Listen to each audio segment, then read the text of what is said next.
So, today I'm going to be making a video.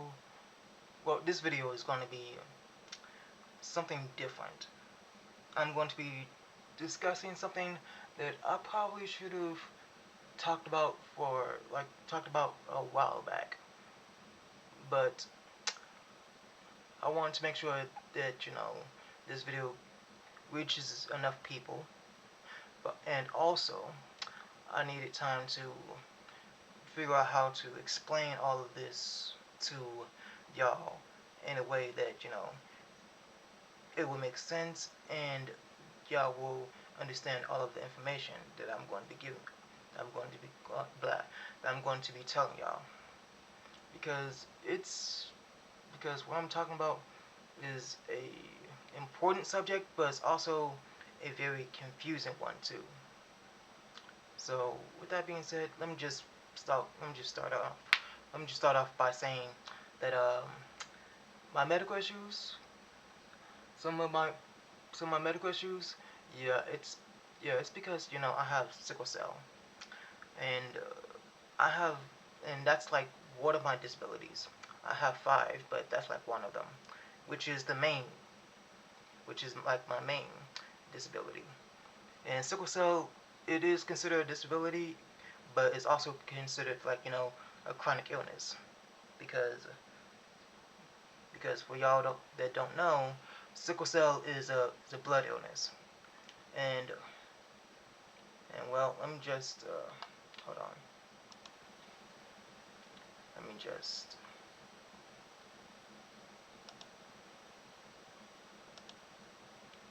hold on. Here we go. Yeah. Okay, so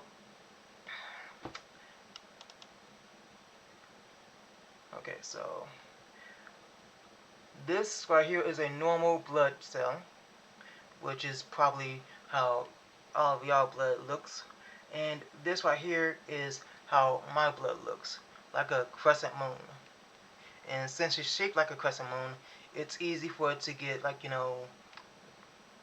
stuck up against another one of my bloods.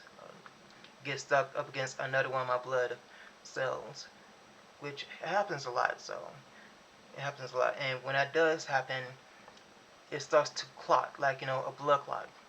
It starts to clot together and forms a blood clot, which is why I'm on medication for that. And if you said blood thinners, that is correct. I am on that.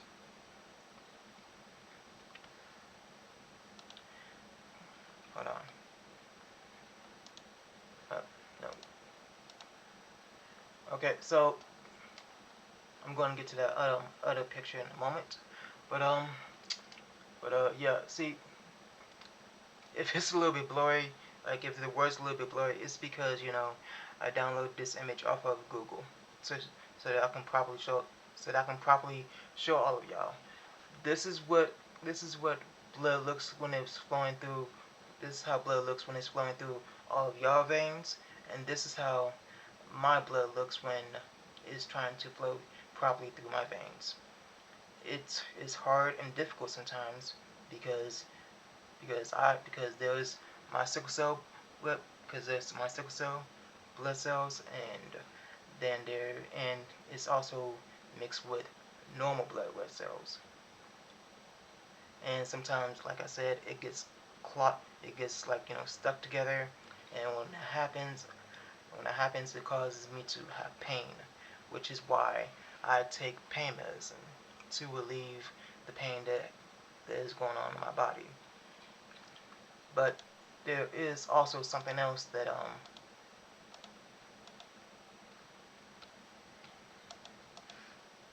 there is also something else that I be doing. That I also There is also something else that helps with it. Um, so I also yeah, y'all can probably see like my stuff, like my files and stuff on here on my computer and such. So yeah. So I also be having like exchange blood transfusions, and that's because well, you know how like we was taught like in biology, we was taught like in biology school, blah, biology school, like most of us were taught back in biology school that our blood, that our that our blood, that our body makes new blood cells. Sorry, I'm just like literally out of it today. The rain makes me, the rain make just catches me off guard, and it also causes me to have pain. It causes me to have pain because of my sickle cell. But back on track. Um, back in biology school, our teacher told us that our body makes new blood every day. Yeah. Since if you like us with sickle cell, our blood doesn't last a full day. Our blood doesn't last a full day, which is why we end up having exchange blood transfusions. And this is like the machine that they use to do it. Now, this is how it looks before they start the exchange blood transfusion. And this is how it looks after they're done with the exchange blood transfusion. And that big bag of blood, that's mine. That's all of mine. Because an exchange blood transfusion is basically, they take out my sickle cell blood and they put it in this big bag, and then they just get rid of it. Well, I mean, I assume that they get rid of it. And since they take out all of that blood, they also give me normal red blood cells. So they take out my sickle cell blood and they give me normal red blood cells. So to help my blood not as sickle as much. So yeah. And when I say sickle, I mean like how my blood gets stuck to each other, or like they end up dying off too quickly, and it just causes my body to have pain. So and they do this procedure, and they end up and they need like a small device to do this procedure. Now this is what they use to do it, but in order for them to do it, they have to put this in my chest. Like they have to do a surgery first to put this in my chest, and once they put that in my chest, they have to wait a while for the for the port. Well, that's what this is. That's what this is. Blah. That's what this device is called, a port, like a double port. And this double port is used for exchange blood transfusions. You see how like there's two tubes? Well, I mean not tubes, but like two metal pieces sticking up. Yeah, one is for blood. One is for like blood going out, and one is for blood going in. That's why there's like two big holes right here. They use big needles and they like take those needles and poke your chest with it. So yeah, and before you ask, yes, it does hurt, but you slowly get used to it. And no, it does not stop hurting. No, it definitely does not stop hurting. But it hurts. It hurts a little bit less every single time they do it. It hurts a little bit less. So yeah. And this is a picture of my first port, of like my very first port that they gave me. Well, that they put inside my chest. My very first port that they put inside my chest. Yeah. And so like this is how like it looks. Like if you can tell, like right, you probably can't tell, but there's like a tube right here. There's like a tube right here on my neck.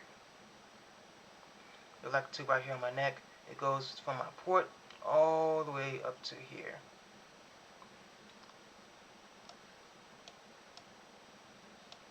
So yeah.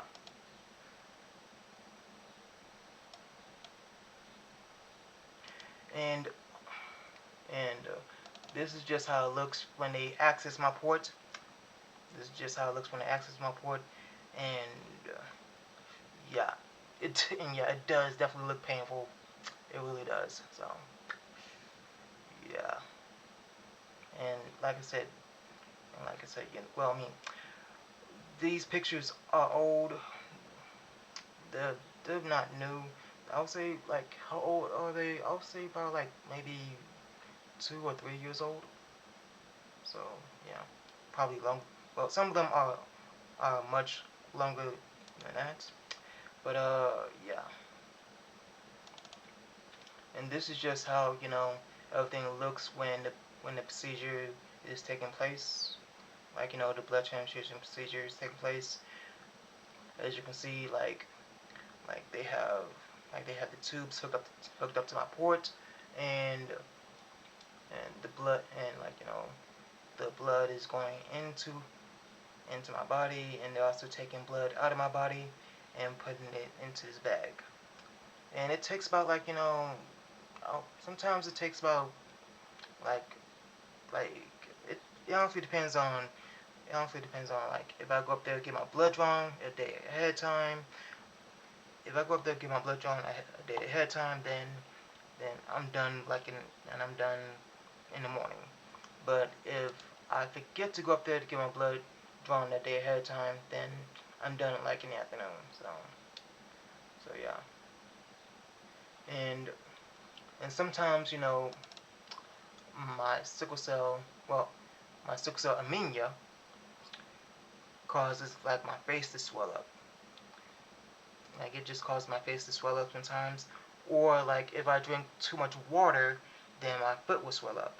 But so I can't drink too much water, but at the same time I gotta drink enough water, because if I'm too dehydrated, then it can also cause me to have pain. So yeah. And there are different versions of sickle cell. Like there's a trait. There's a trait that's kind of at the bottom. Then there's sickle cell disease, and then there's what I have, sickle cell anemia. And so and so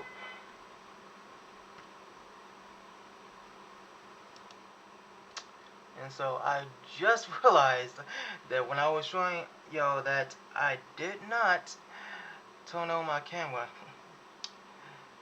but I the main thing is this: I showed y'all what exactly sickle cell is about, and hopefully y'all understand it. Like if it's too like if it is too confusing, maybe I'm not explaining it in a good way. I'm not I'm not the best person to explain it. I'm really not.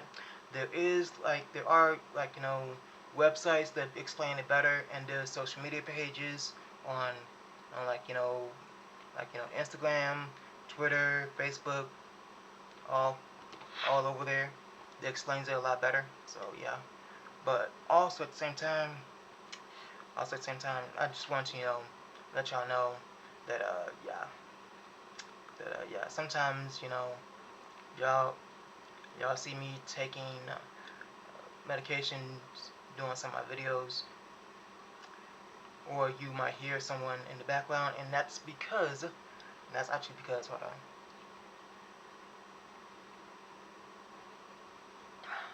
That's actually because due to my sickle cell, I am medically required. Due to my sickle cell, I am medically required to live with someone, because here's the thing. Um, my sickle cell, well, sickle cell period, honestly, we can have pain at any time of the day. We can have pain any time of the day, anywhere. We could literally just be reading a book, and then boom, pain. We could literally be watching TV, boom, pain. And that's why we take, pain medicine. But here's something that here's the main reason why people with sickle cell are required to live with, well, me in particular, well, I'm required to live with other people. It's because of, like a pain crisis. If I have a pain crisis and I'm living by myself, who's gonna who's gonna call who's gonna call the ambulance for me? Or if worse comes to pass, a flare up. A flare up is like if my pain was at a 10 but on high intensity. Yeah, if it was like if like my pain was at a level 10 but on high intensity. So, and trust me, it is not fun. It is really painful. It is extraordinarily painful to have a flare up. A pain crisis is a little bit more manageable than a flare up.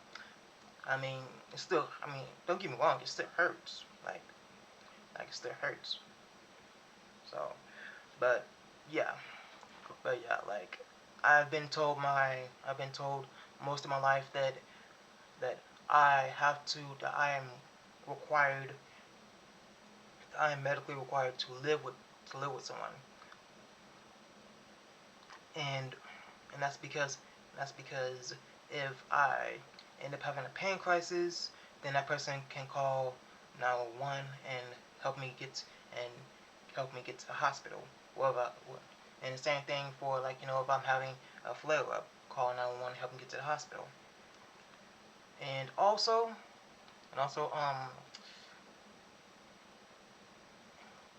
I was diagnosed with sickle cell anemia when I was born. Like, when I was born, I was diagnosed. No, no, no, no. I think it was like a couple of months after I was born. Yeah, yeah. It was like some time after I was born that I was diagnosed. But the thing, the main, the other thing is this: I actually had a stroke. I actually had a stroke because of my sickle cell, and it's and it's a really interesting story. I had a stroke because of my sickle cell.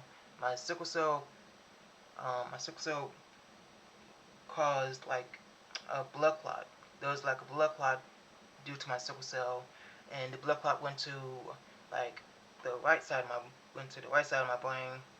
It affected my left side, and well, thing is this: I was put into like a medical induced coma. They there was like my brain was like, well, not my brain, my head was like swollen up, like swole really big, and they had to like drill a hole into my head to like bring down the swelling, and they put a medical bolt into my head to help the swelling go down. They also, like, I said, like I just said, they put a medical bolt in my head and to help bring down swelling, and they also put me into like a medical induced coma, and like, well, when I woke up, I had no idea who I was. Like, I didn't remember my name. I had no idea where I was at. I didn't even know, like, I didn't even know how to talk all that well. Like, like you could basically say that, I was, a 9-year-old. I was like, well, let me be more specific. When I had my stroke, I was 8. I was 8 years old when I had my stroke. But that was like a week before my birthday that that I had my stroke, like maybe a couple of days before my birthday. It was back. It was like back in. It was like back in 2008. So, And when I woke up, I was 9 years old, but I had no clue where I was at or like who I was. I forgot how to talk, how to do math. I even forgot how to walk. So they had me in a wheelchair. They had me in a wheelchair, take me basically everywhere. So yeah, and also the thing is, I couldn't do anything for myself. I could not do anything for myself when I was in the hospital. No, like when I was little, I could not do anything for myself.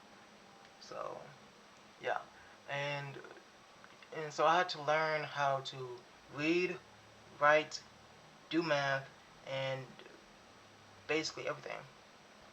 I had to learn all that stuff all over again. And the other thing is this. The other thing is this, which I still find to be a little bit gross, but understandable. They wouldn't let me eat any solid food, which is understandable because I mean, after being in a medical induced coma, it does. There's a huge possibility that it would affect like my eating, which they was right. They was right. So, because I've got a bunch of other stuff. It makes sense that I'll forget how to eat properly. So, whenever I ordered something, like let's say if I ordered pizza, they'll put it into a blender. Or if I ordered French fries, put it into a blender. Whatever I ordered, they put it into a blender. And so, and so, the day came where I did like a food test, and like they had me eat cookies, drink some juice. If if I like coughed, then that means like I basically failed the test. That's what they told me anyways. Like if I cough, or if I can't properly chew it, or if I can't swallow it correctly, then I failed the test. So I was really nervous that day. That day. But over time, I bounced back. I learned how to walk. I did learn how to walk. I did learn how to read. I did learn how to write. I learned how to do math, all that stuff. But the one thing that I did not learn, unfortunately, well, the one thing that still sticks with me now is that this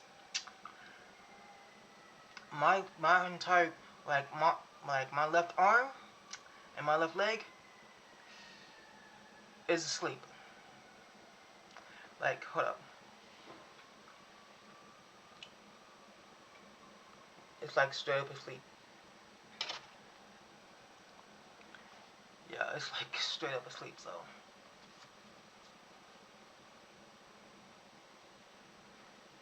I need to